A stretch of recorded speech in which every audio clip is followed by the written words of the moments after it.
Diskusikan mengandaikan DPR-nya bukan eksekutif.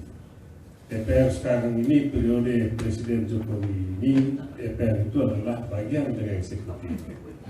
Jadi usulan itu menurut saya dia tidak mungkin dilaksanakan.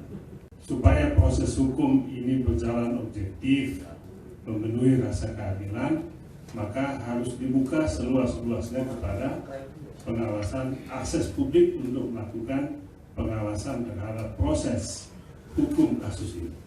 Itu yang paling penting.